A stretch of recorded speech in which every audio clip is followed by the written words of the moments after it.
We are now approaching Bayon Temple. This is known for having a bunch of faces. That's my most expert professional explanation. Bunch of faces. You should charge by the hour as a tour guide. It's interesting because on the map, this place is a lot bigger than Angkor Wat, but it's not bigger. Again, people are screwing up the scales. Face. Well, that's just creepy. It's like zombie apocalypse, dude. With drag makeup. And it doesn't help that like it's missing parts of its arm. Yeah. Okay. More faces. See, Face. I asked someone just to take a photo of Joseph and I with both the heads, hoping we would stand right here, and he was standing behind us. And we'll show you that picture now. We just went around a tiny curve and we almost skidded out to avoid crashing into this dump truck. Alright, we're finally back inside Angkor Wat. A lot less people. a lot less people. It's very relieving, actually. Although now that I just turned on the camera, there's a lot of people around, but I think it's just this area. It's cool.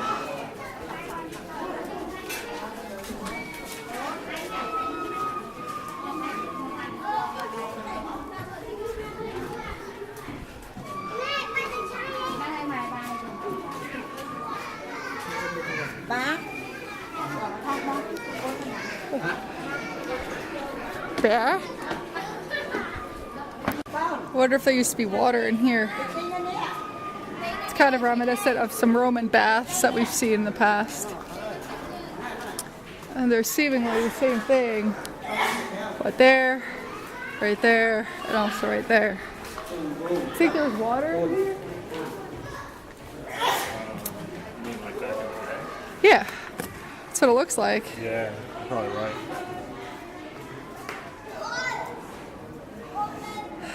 Wish there was water in there now. Did you go swimming in it? Yes. Without any fear of disease? Or without any possibility of getting the disease? Well, I'm now on 2 random antibiotics. One that apparently is also used to make dynamite. It's true. Well, it said used in explosives. Yeah. So, I don't know what that means. So I would, yeah, I probably would go swimming.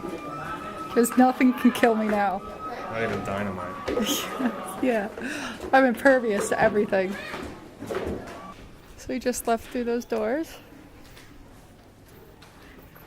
This is the beautiful structures we now see in front of us. I filmed a little bit of it yesterday. But I don't know how good the video footage turned out since I was dying. These are like the main iconic towers. Yeah. It's beautiful.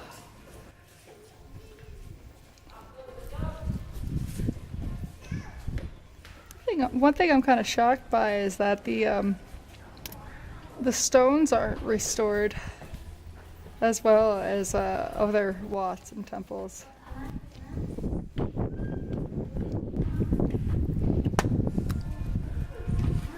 I suppose they're just worn down. One thing I've noticed that pretty much all of these statues on these interior walkways are headless. Yeah, they're probably smashed. Yeah. But I remember yesterday walking around on the other side and it was the same thing. Everyone was headless. Yeah, I was going to say that one might not be, but No. that one is. Yeah, that's like every war, every religious war. The religious figurines are always We keep demolished. comparing for ourselves this place and Borobudur in Indonesia. Probably because this place is so famous, and Borobudur is comparatively not so famous. But we both enjoy Borobudur a lot. Possibly even as much or more than this. I enjoy it more. Yeah, I mean, I think the one cool thing that Angkor Wat has that Borobudur doesn't is that you can walk through a lot of it. Like what we're just in, there's a lot of interior parts up there also, which Yeah. you should go up to, by the way. I don't think we can. It's all blocked I saw up. people up there. Oh, well. Yesterday I did. I guess I don't see any now. Yeah. Looks like it's all gated off. Yeah, this is what we're walking But through. yeah, this is like a much bigger complex where you can sort of walk through it more. Whereas Borobudur, you only walk like around the exterior of it. Yeah, but Borobudur, like, look at the etchings in here. Yeah, that's the one. I don't know if it's just worn down through age or if, like, if Definitely. it just hasn't been, like, And there's some restored. awesome etchings here too, but like at Borobudur, there were a lot like deeper of etchings, so it was more 3D looking. And that was what made Borobudur. yeah, that was just Like epic. if you zoom in over there, that etching there, that's more Borobudur-esque, just because it's more not Yeah. only well preserved but more 3D looking, rather than just like barely protruding from the rock face. Yeah, Right there, that's more similar to the way a lot of the etchings are here, where it's like just not so. yeah, it's superficial. Cool. I can't believe it. Someone really disgusting and obviously heartless threw up all over this temple.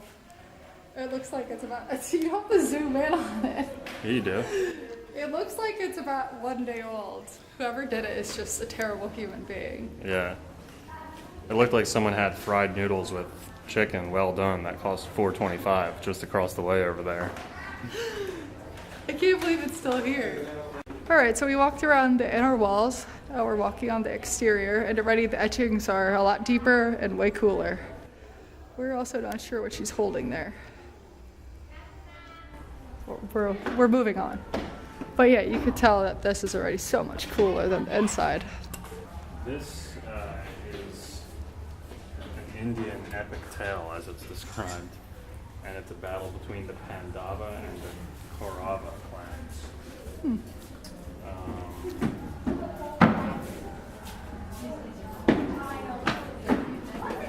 This battle, it says, has like faded from modern Cambodian culture. It's not very well known, despite it being so prominent in Angkor Wat. It's interesting. Unlike some of the other battles, which I guess permeate into the current culture. I'm enjoying their t-shirts. Look at that. Like Hawaiian shirts. Glad I'm not that guy. Yeah, they do look like Hawaiian shirts. Also, you see this a lot in Cambodia, where it's just a really repetitive line of like warriors. That's very Cambodian. A lot of like pieces of art you see around have this, and a lot of bridges, like the railings to the bridges, will have kind of like a sculpture of something like this, where they're all just holding a battering ram. We just turned the corner, and immediately the carvings have a different look to them. They're a little bit less prominent. And it says that this depicts historical events from the king's life, the king who founded Angkor Wat. I'm not going to try to pronounce his name. It's like 20 letters long. It says this part here depicts the heavens and the hells from Indian tradition, and the hells are at the bottom and the heavens are at the top. It says that the hells are in more detail, but it seems like pretty similar detail to me. Unless like this is the heavens right here, I guess. Yeah, it's hard to tell. It's pretty worn down. But yeah, it's definitely a lot more gruesome. Some of the detail down here. People getting stabbed through the mouth with like a javelin. And can't really tell what's happening in the heavens, but it just looks like a bunch of Indian-looking angels floating around. So on the interior and the exterior walls, every single pillar is seemingly identical, at least to us, the untrained eye. Some are in better conditions than others, but it seems like it's the same dude. Pillar after pillar.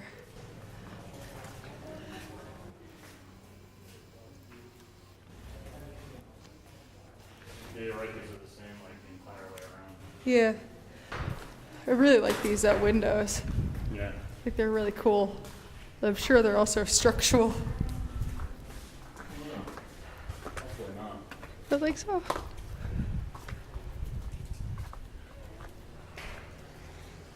So what a brief outside shot looks like. Getting scorched by the sun. So they finally left the exterior wall, which is, we're walking here, all the way around. In a giant square, and then we went inside as well. We were unfortunately not able to walk up these temples on the inside. They're closed off today. They were open yesterday. That did not work out for us. Alright, so we're down on Pub Street, where there's a bunch of pubs. We missed the last night of Khmer New Year last night because of Kristen. And unlike Songkran in Thailand, where it was a water festival, this was a powder festival. And I came out here to eat while she was passed out. And everyone was just covered in powder, head to toe. And you can still see like the residual effects of the powder. Like the ground is just has this powder look, and like even like the like awnings in front of all the restaurants are still kind of covered in it. We ate dinner before, and the inside of the restaurant just had this film of powder everywhere. It's kind of funny. And like on the ceramic tile, everywhere that you walk, it's like really super slippery because of it.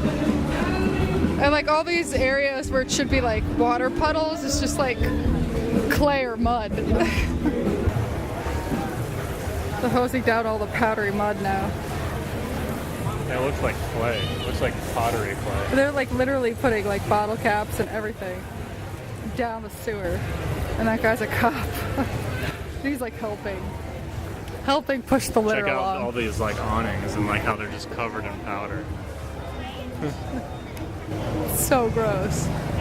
Oh, this one. It's just baby powder though. It kind of looks filthier. It looks gross though. It makes you think it's like dust from the ground, but it's actually probably not so filthy. It makes me feel pretty filthy. Well, it's a good thing you weren't here last night because you'd have had it all over your face. That's what he said. This is called the coconut shell knocking dance.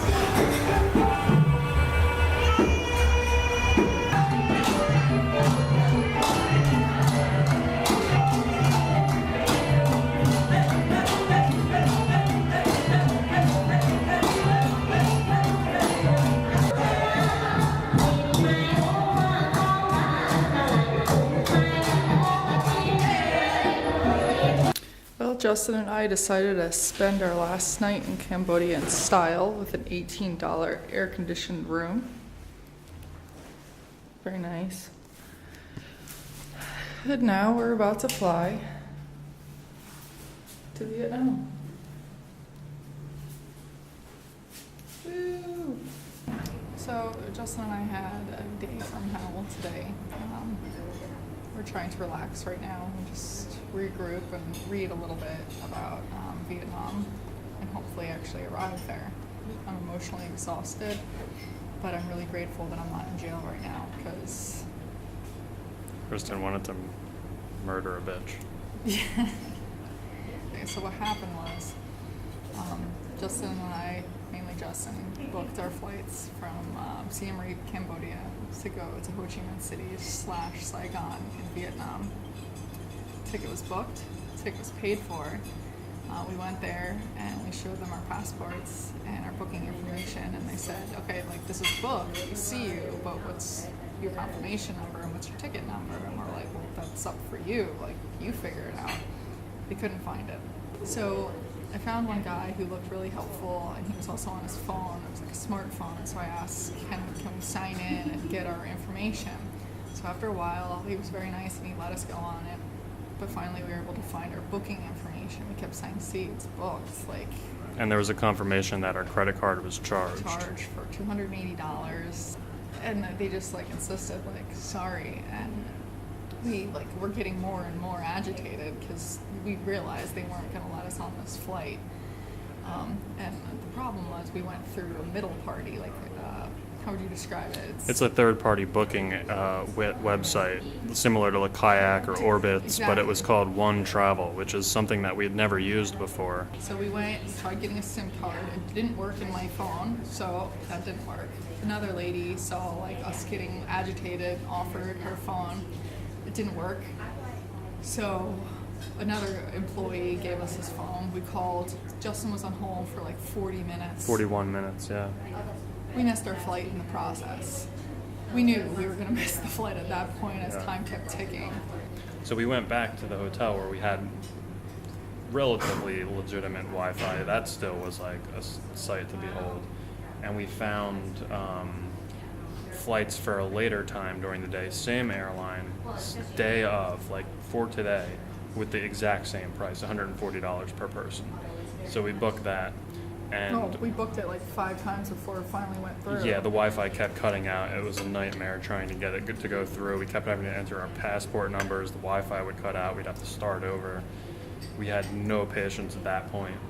And all in all, in the end, it really essentially only results in a 7-hour delay because it's the same money in the end. I think we avoided this successfully, considering that we're not in jail.